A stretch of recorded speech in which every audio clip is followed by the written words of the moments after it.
Okay, now we're on to the tutorial about how to paint with watercolor, and we're going to draw this cherry tomato.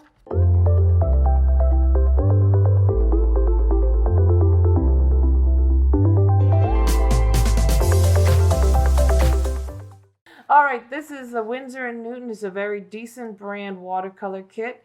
It's very small because it's supposed to be a watercolor kit that you can carry on your travels so that you can paint, on the go, en plein air, which means out there in nature.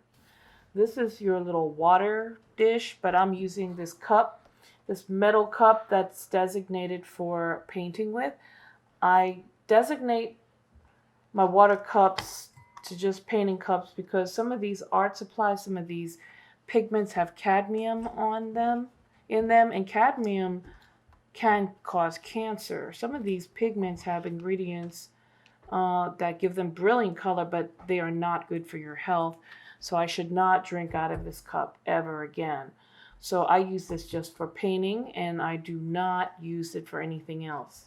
So if you use something for art supplies, don't use them for food. I have a pack of watercolor brushes. This is a very inexpensive set by Nicole Art.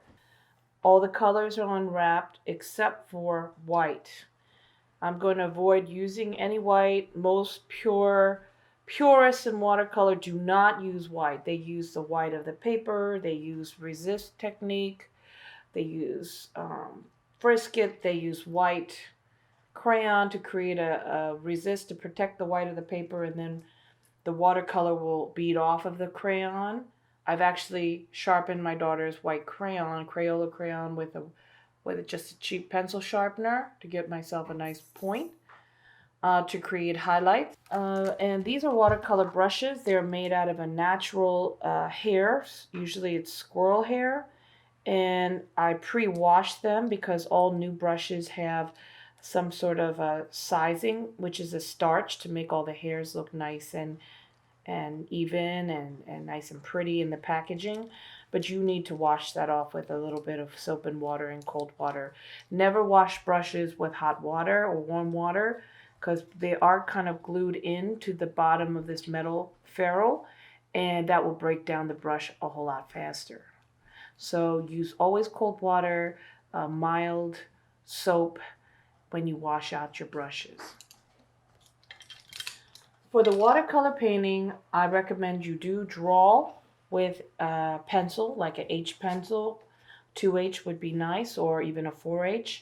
The paper that I'm using is watercolor paper. It is not the mixed media paper. You can use the mixed media paper because you can use any media, but I like the rough surface of the watercolor paper. Rough surface is called the tooth of the paper. So when using watercolor, you want 100% cotton paper that has a tooth. Acid free. If you ever see the word acid free, it just means that this is no acid in here, which causes paint colors to change over time. The paper will yellow over time. This type of paper will not do that, as let's say copy paper or any kind of regular writing paper. Let me just find a really interesting view.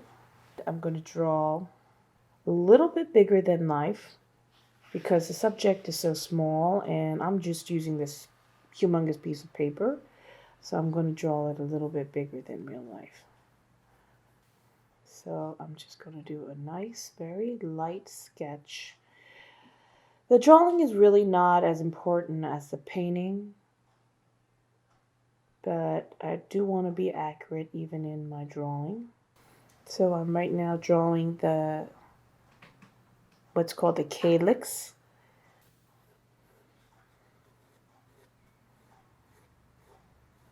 So this tutorial is for Art 2 students, but if you're Art 1 and you want to also learn how to watercolor right away, you're more than welcome to try this on your own. So just a light pencil drawing. And then maybe I want to just draw the shadow, just a little very light sketch of the shadow. So here's like a little oval shadow here.